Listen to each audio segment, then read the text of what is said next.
Estamos iniciando mais um programa da TV Direitos Humanos, uma promoção da Cátedra Dom Helder Câmara de Direitos Humanos, em parceria com a Unesco. E estamos nessa oportunidade entrevistando a professora, poetisa, doutora Andréa Campos, que na Universidade Católica de Pernambuco tem contribuído na formação de gerações de juristas, de acadêmicos, que tem se dedicado também à pesquisa de gênero, ela que é uma pesquisadora também feminista. Professora Andréa, qual a sua avaliação da Declaração Universal dos Direitos Humanos?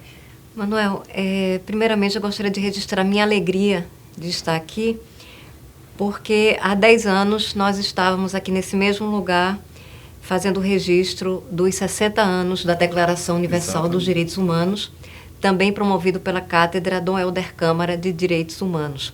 Ou seja, se a declaração não for bem das pernas, a cátedra está indo muito bem, porque continuamos atuando, continuamos militando em torno desses direitos. Bem, quanto à declaração, o que a gente pode começar dizendo é que ela é um projeto político. Ela é um projeto político que foi instaurado após a Segunda Guerra Mundial, diante da falência de um outro projeto político, que era o da Liga das Nações. E dentro de uma tradição de declarações liberais.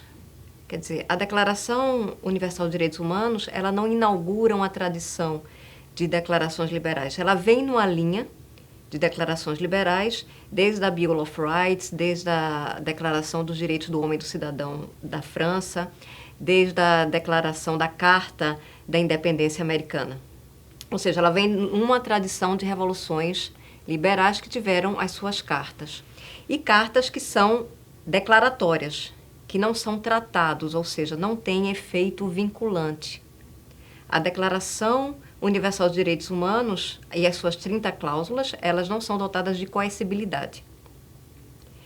No entanto, a partir dela, vários tratados de direitos humanos foram celebrados. Ou seja, ela é uma tábua ético-axiológica que vem nortear documentos jurídicos vinculantes a partir dela.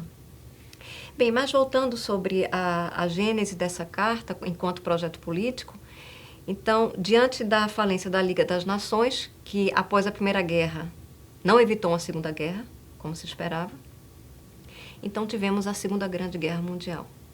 E essa Segunda Grande Guerra Mundial poderia marcar o fim da humanidade com a bomba atômica.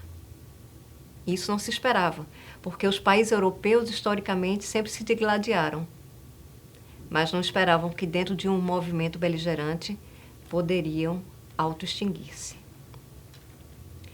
Então, foi criada, após a Segunda Guerra Mundial, o próprio Einstein disse, uma quarta guerra mundial hoje seria feita a pau e pedra.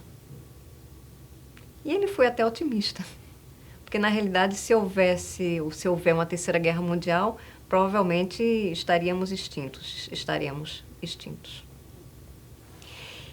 Então, após a Segunda Guerra Mundial, nessa iminência da própria extinção do humano, então foi fundada a ONU, a Organização das Nações Unidas, que é uma agência multigovernamental internacional. E essa agência, quando ela foi fundada com 51 países que ratificaram a criação das Nações Unidas. E com ela uma carta, a Carta das Nações Unidas. Isso em 1945, em abril de 1945, em São Francisco. O que acontece é que em abril de 1945 se desconhecia o Holocausto. Não se sabia que tinha ocorrido o Holocausto. Então, foi com o conhecimento do Holocausto que a sociedade internacional estremeceu diante daquilo do que o humano seria capaz de fazer.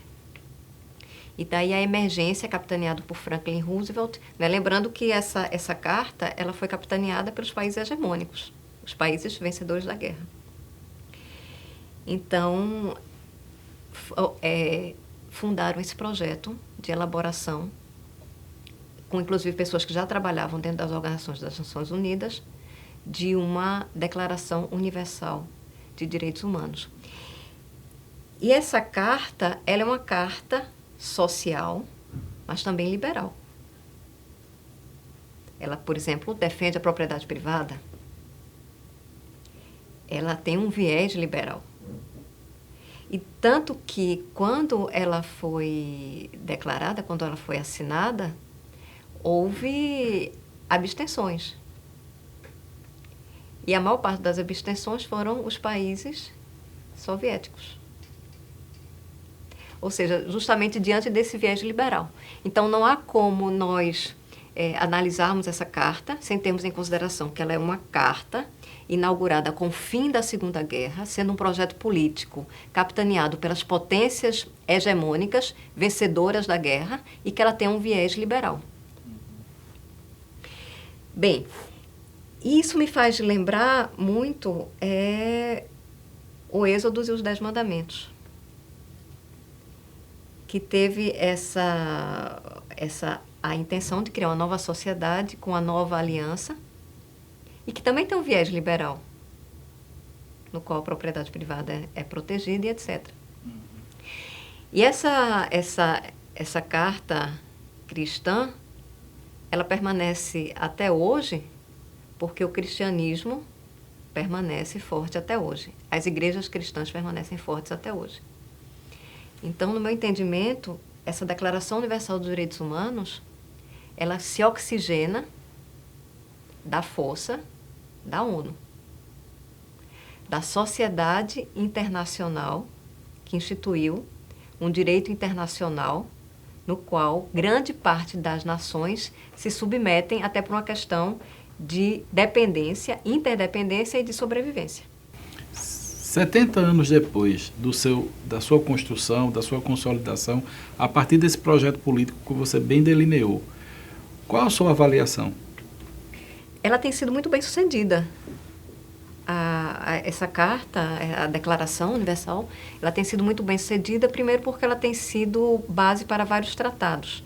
Então, por exemplo, dentro da minha militância, que é gênero, então você tem vários tratados pelo fim da discriminação contra todo tipo de discriminação contra as mulheres, a questão racial, trazer a diversidade sexual, quando se fala que não haverá nenhum tipo de discriminação atinente à sexualidade.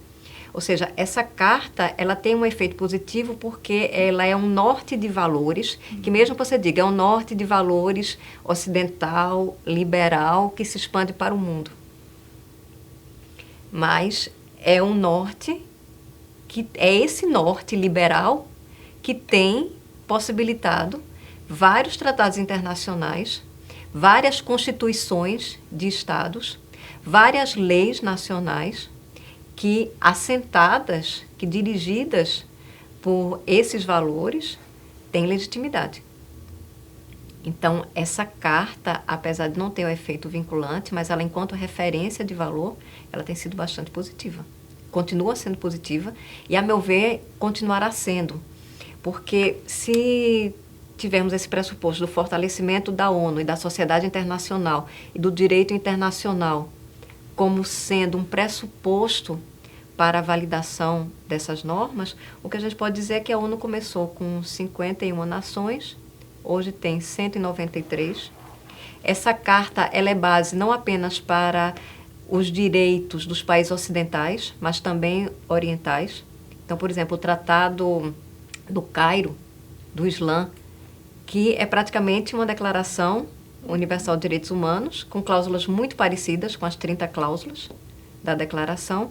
Agora, claro, traz toda uma terminologia própria do islamismo, né? É pecado, Alá e etc. Mas essa influência dessa carta ocidental liberal, inclusive nos países orientais e nos países islâmicos, isso mostra a força dessa carta. Até porque vamos nos lembrar que a Arábia Saudita, quando foi declarada a Declaração Universal dos Direitos Humanos, ela se absteve. Então, nós estamos vendo países muçulmanos, islâmicos, terem as suas cartas de direitos humanos inspiradas na Declaração Universal. Isso mostra a vitalidade dessa declaração, que inclusive é considerado o documento mais traduzido no mundo, com mais de 500 traduções. E veja, ela tem 70 anos e tem mais de 500 traduções. A Bíblia, com seus milhares de anos, tem 2.500. Quer dizer, proporcionalmente, ela está sendo mais traduzida do que a Bíblia.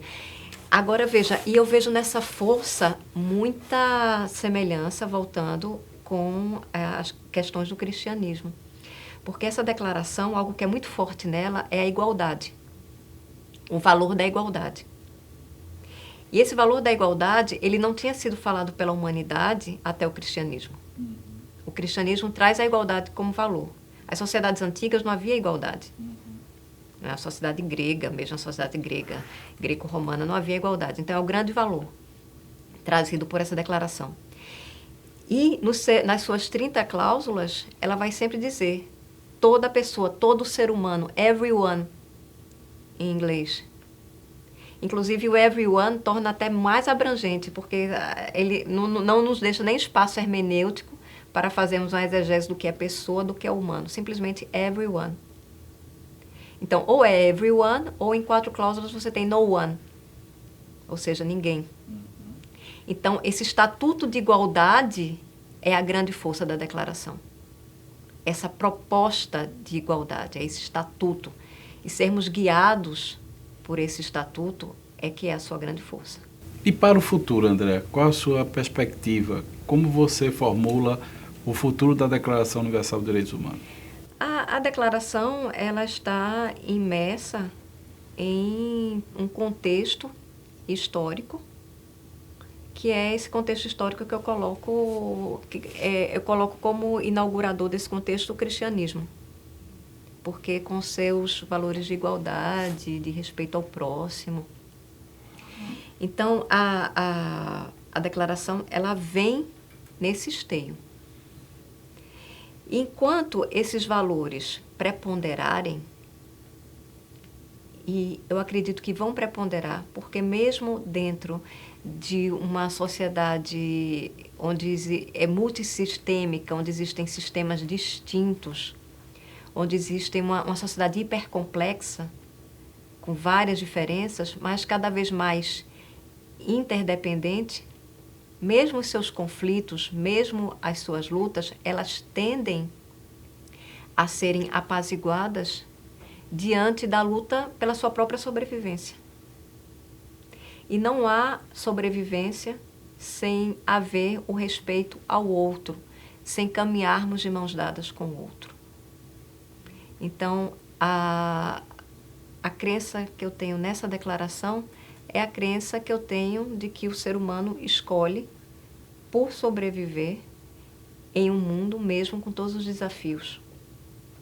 Então, a minha prospecção é que o fortalecimento dessa carta e a influência dessa carta em documentos positivos, vinculantes, será cada vez maior. André, eu só tenho a agradecer o seu depoimento e a sua contribuição histórica. Você que sempre participou do Conselho da Cátedra, sempre participou como entusiasta desse projeto. É motivo de gratidão tê-lo aqui conosco, disponibilizando mais esse tempo para essa luta tão efetiva na sua vida, que é a Declaração Universal de Direitos Humanos. Muito obrigado. Obrigada, Manuel. Eu espero estarmos aqui nos 80 anos. Se Deus quiser.